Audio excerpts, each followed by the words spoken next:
Welcome to Poetry Changes Lives. Poetry meets history, thought for the day, as usual, on this day, on every day of the year, in my book. It's a book that just contains a poem, a little bit of information about an event that happened on this day that's linked to that poem, and a thought for the day. And that's actually quite a unique book, surprisingly. I enjoy reading it because I enjoy reading poetry. It sets me up for the day. It makes me feel happy. It changes my mood for the better, and it gives me something to think about. And I suggest if you try, it might do the same for you. Who knows? You can get the book. poetrychangeslives.com is the website, or you could just read about poetry there if you wish. You can get the book at Amazon or from a bookshop for that matter. I honestly think it makes a nice present to give people, your friends or your family, anybody at all.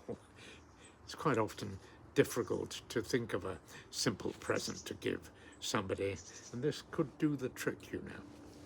Let me demonstrate. On this day in 1906, the very great poet and playwright Samuel Beckett was born.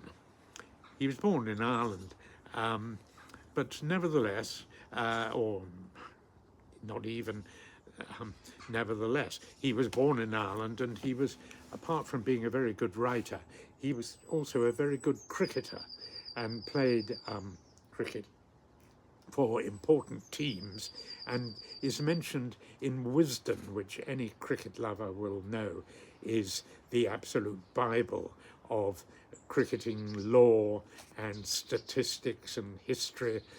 Wisden is a remarkable publication, comes out every year, and Samuel Beckett appears in that. He's, I think, the only playwright to appear in Wisden, and the only Nobel Prize winner to appear in Wisden also. A very great writer.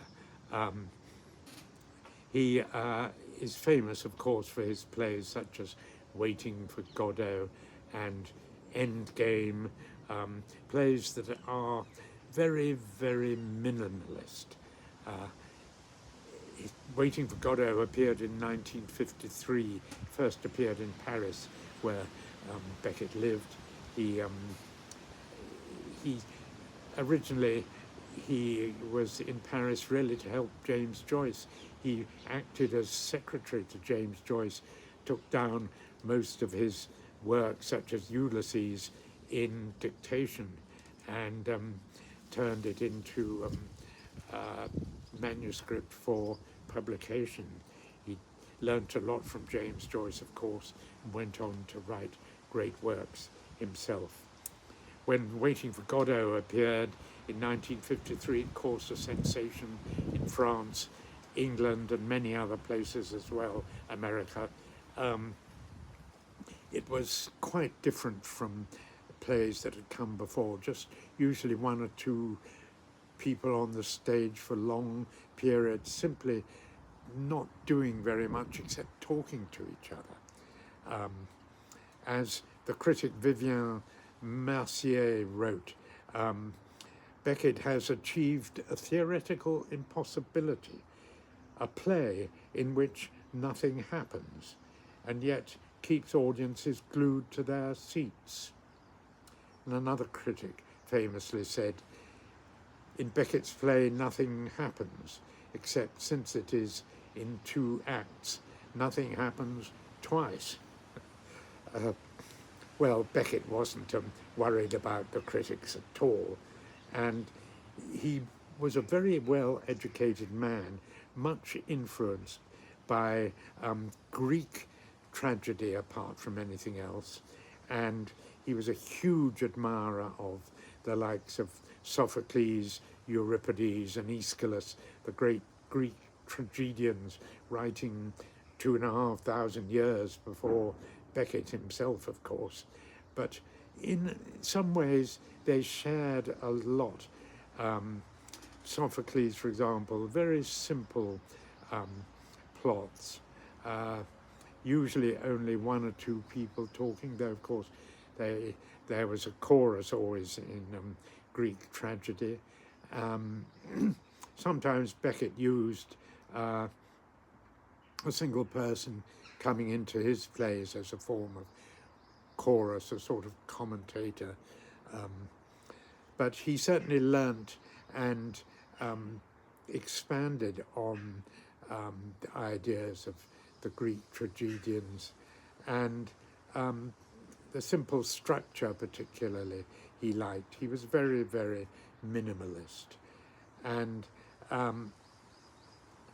some of, you can almost see ideas from the Greek tragedians in Beckett's plays. For example, Waiting for Godot, which is about waiting, as the play suggests, the title suggests,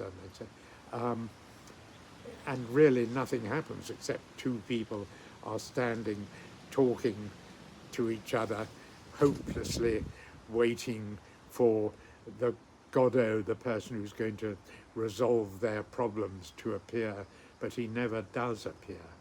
And I'm going to read an extract from Sophocles, the Greek tragedian Oedipus Rex, where people are waiting for another person to arrive. And maybe Beckett got the idea of waiting in a play from Sophocles. Who knows? This is from Oedipus Rex. It's where King Oedipus is talking to his children. I won't go into the whole plot, but this is Oedipus speaking. My poor children, I know you well, and I know your pain. I know very well you are gripped by despair. Yet no one is in greater pain than I am, because your pain affects only you and each one of you alone, whereas I ache for the whole city and for all of you. So have no fear. I am not asleep. I am wide awake to your misfortune. My soul cries for us all. I have lost many tears and traveled many paths of thought to find a way out of this, until finally I decided to put into action the only possible solution.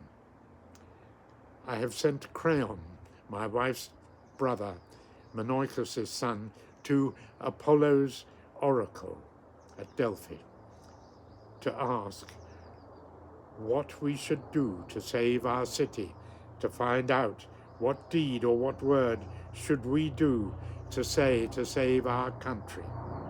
In fact, Creon should have returned by now, and I'm beginning to worry. Let him come and tell us what needs to be done. Then I would indeed be a terrible man if I did not do all that the god asks. And the stage instructions, they all look into the distance and see that Creon appears to be coming towards them. So there you are. That's a play by Sophocles in which people are waiting for somebody to arrive. A play very much admired by Samuel Beckett, who wrote Waiting for Godot. Is there a connection? Who knows? Today I will remember the benefits of minimalism, such as Beckett used.